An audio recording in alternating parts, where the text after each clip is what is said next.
Soy Fernando Vargas Gómez.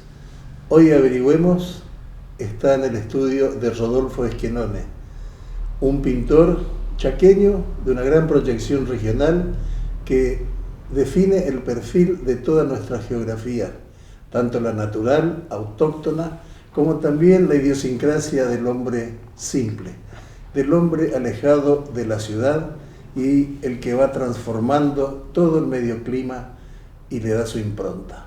Para muchos, reconocida y valiosamente, cierto, el maestro Esquenone.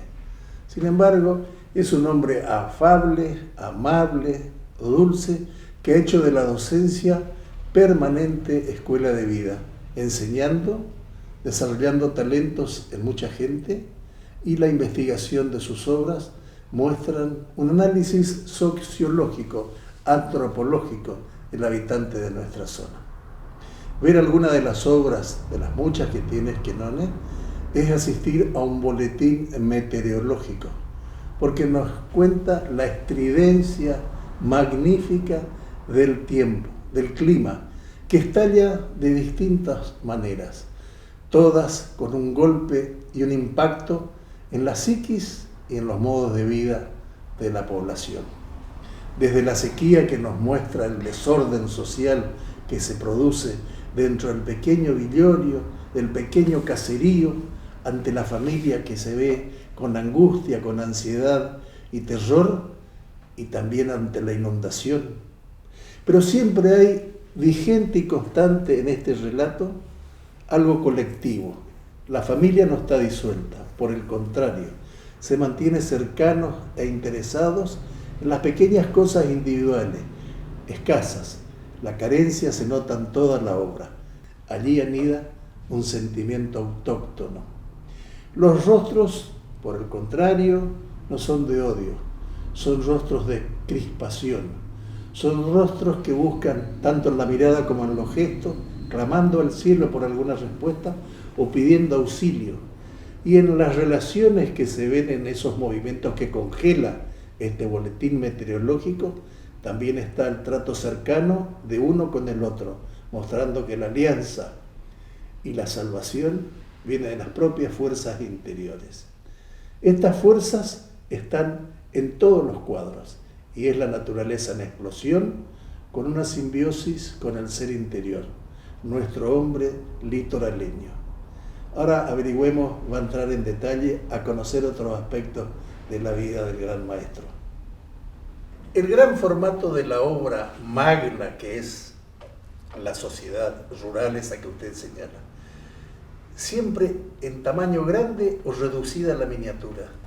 El tamaño, es decir, no soy un pintor de grandes extensiones de cuadros. Generalmente lo más grande que hice fue de 1 metro por 1,20, 1,50. En una época que tenía no solamente más espacio, sino también al exponer en distintas partes del país, porque hace muchísimos años, 60 y pico de años que hoy estoy mostrando mis obras, se podía, era más fácil llevar a las galerías en distintas partes del país. Pero con el tiempo eso se hizo más difícil. Entonces, al final, la reducción de los cuadros vino de a pocos años. Nunca fui pintor de grandes cuadros, es decir, de grandes extensiones de pintura. Y resulta que cuando vino la pandemia, me hicieron pintar a la fuerza 6 meses encerrado, solo en mi casa, sin mi esposa, porque ya no está mi esposa. Estuve preso, así que tuve que pintar acuarelas chicas y pinté 92 acuarelas en 6 meses. ¿Por qué? Porque no tenía otra salida, era la forma de pasar el día. Y escribía y leía todo el día, y 4 o 5 horas. Cuando era niño, porque yo pinto desde que era niño, mi padre, yo tuve la suerte de nacer en la casa de un artista. Mi padre era escultor, Carlos Esquenone. Entonces, siempre desde muy pequeño, desde niño, yo pintaba con lapicitos de colores y con acuarelitas que en ese entonces se vendían.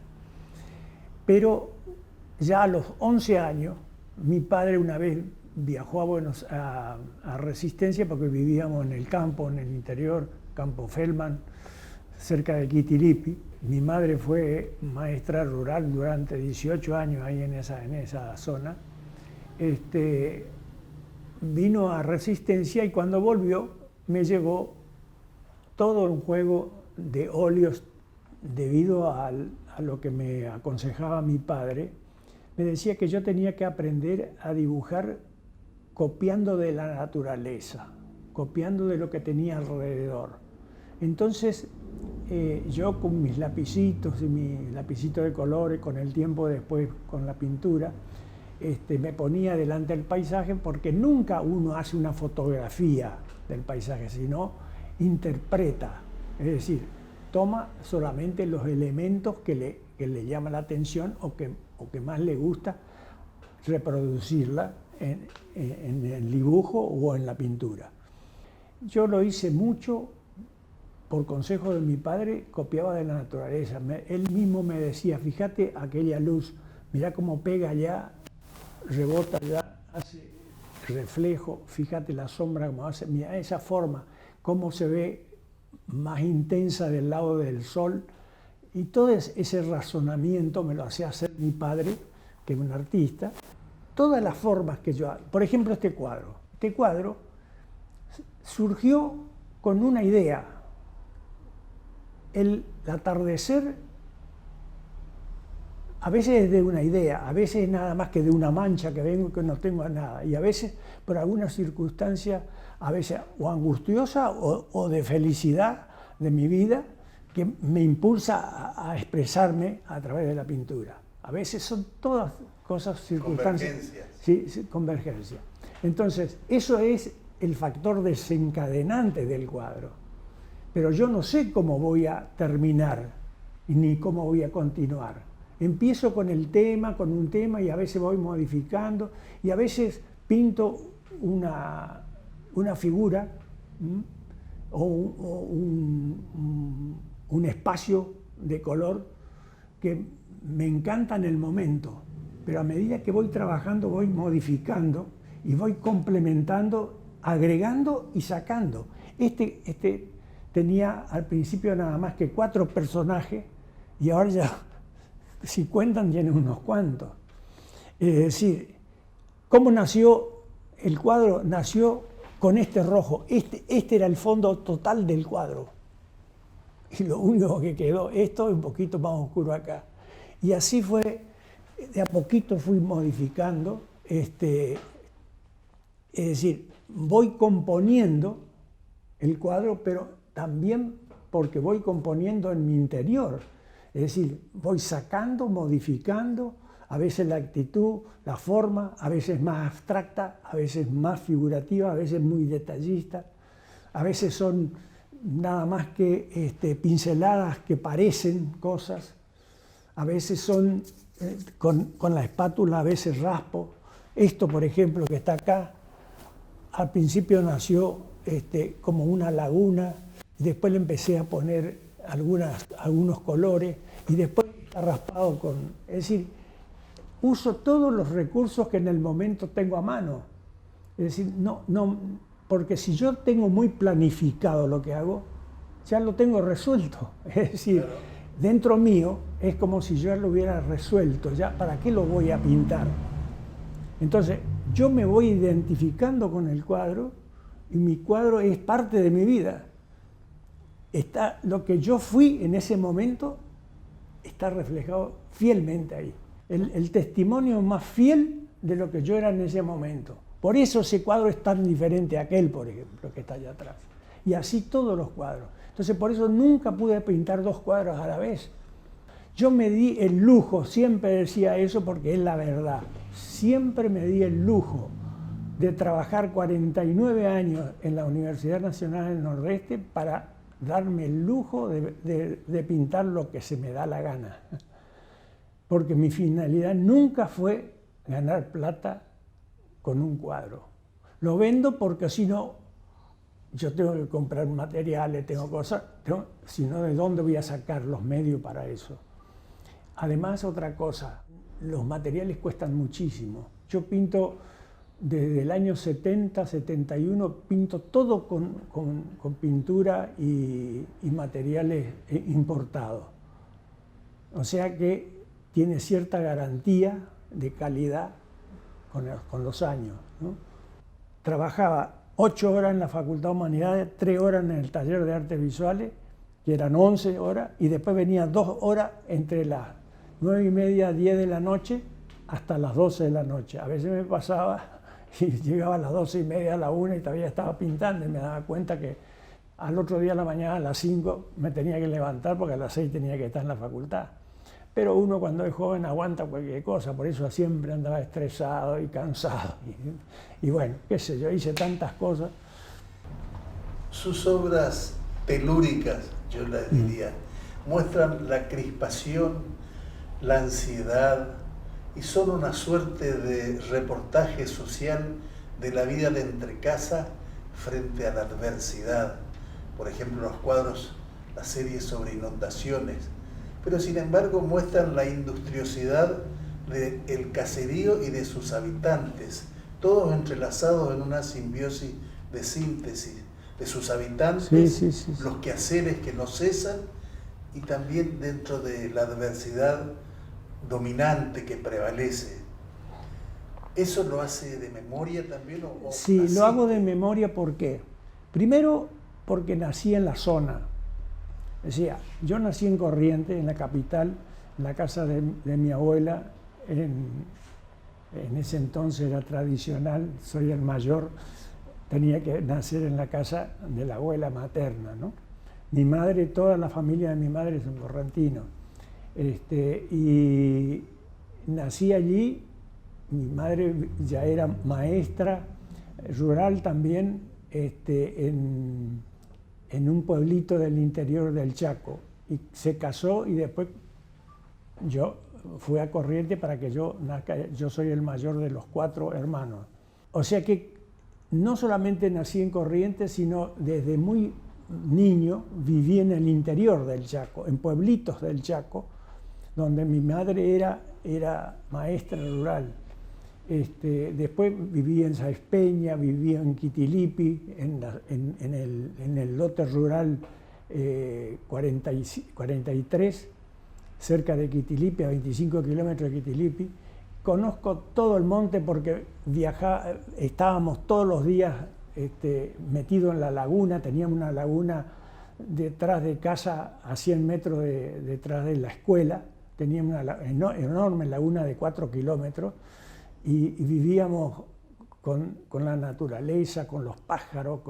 Es decir, yo conozco, como todo niño, investiga todo. Con mi hermano, que es varón, el que me sigue, que tiene 1 año y pico, éramos los exploradores del monte. Pero mucho también, ¿por qué? Porque al vivir en el campo, mis padres, allí llovía, en ese entonces no había pavimento, no había nada, llovía y no teníamos ni qué comer, teníamos que ir a buscar papa o cebolla o unas galletas a 3, 4 kilómetros de ahí, porque nos enterábamos, porque el vecino nos decía, fulanito de tal tiene todavía. Entonces, a los 2 varones, mi madre decía, bueno, ustedes los 2 se levantan, toman su desayuno y se van a la casa de fulano, que quedaba a lo mejor 2 o 3 o 4 o 5 kilómetros. Entonces íbamos, como éramos niños, teníamos 8, 10 años, 12 años, investigábamos todo lo que era el monte, conocíamos, mirábamos todos los nidos de los pájaros que había. Esas cosas cuando es chico se le fija a uno en la mente y en el alma y no se olvida nunca más. Toda esta zona, para mí, fue alimentando todas esas imágenes que yo los tengo adentro desde que nací. Entonces, no puedo yo pintar, es decir, pintar técnicamente lo podría hacer, porque sé lo que es pintar aviones, por ejemplo, montaña, mar, todo, podría hacerlo. pero no lo sentiría.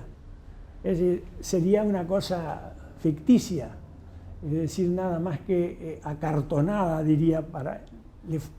Para mí, la superficie del cuadro tiene que ser como la piel de las personas. La diferencia está entre una persona late la vida, en la piel late la vida, en el maniquí no late la vida. Y eso es lo que tiene que tener el cuadro, porque eso se transmite a los otros. Porque si no es pintar nada más, si no se convierte nada más que en un objeto para adornar, de decoración. Puede estar muy bien pintado, ¿no es cierto? Puede estar muy bien pintado, pero no late la vida en eso.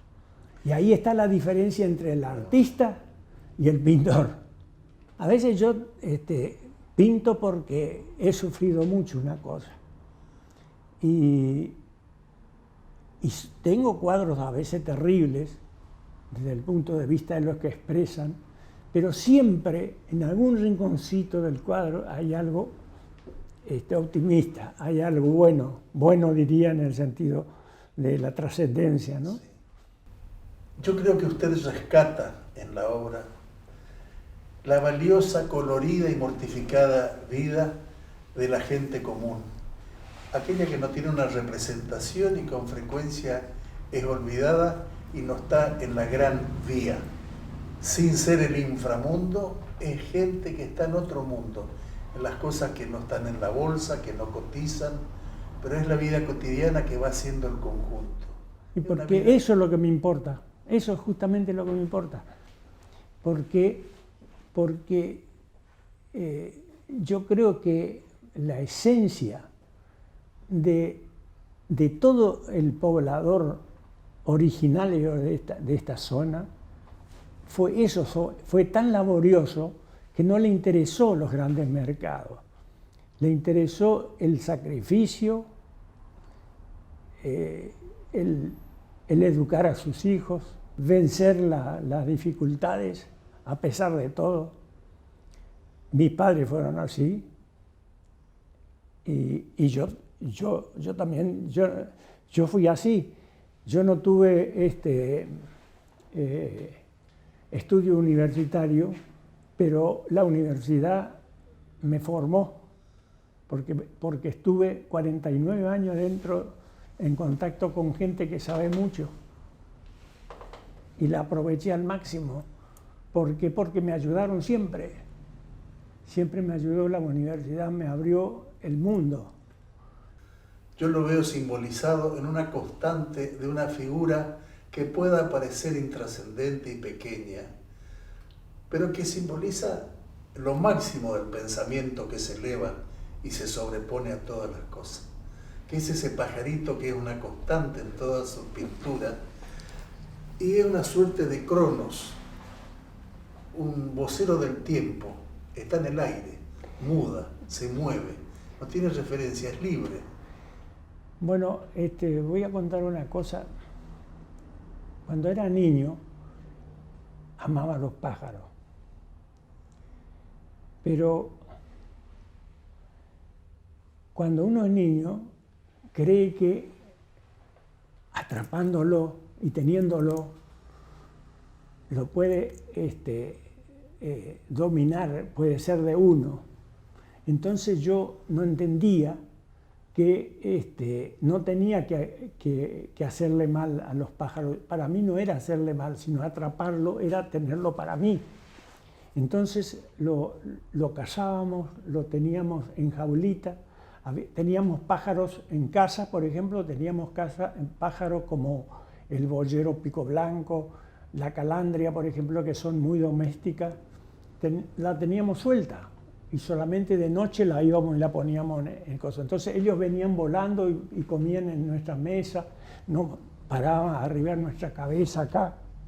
Era costumbre en el campo eso. Resulta que yo una vez habíamos plantado ahí en la escuela, tenía un lugar para huerta y para sembrado y todo, que mi madre y mi padre le enseñaban a los alumnos. Entonces habían plantado girasoles.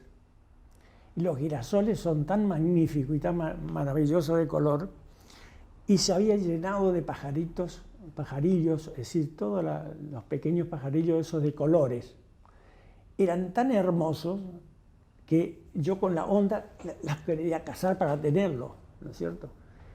Y por ahí cazé uno y se lo traje corriendo a papá, mirándole, mostrándole que tenía un pajarito. Lo que me dijo mi padre, chao.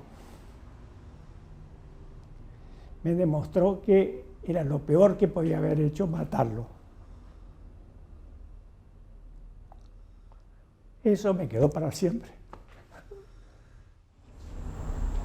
Hemos disfrutado esta entrevista con el maestro Rodolfo Schenone, conocido su mundo interior. Tenemos mucho tiempo para ver las próximas obras y las viejas. En todas busque los valores morales, humanos, convencionales, no. Cósmicos, sí. El hombre ante el universo. Y busque el pajarito. Es el testimonio del tiempo que pasa con alegría y vitalidad. Vivir es un arte. Y hoy entrevistamos a un artista.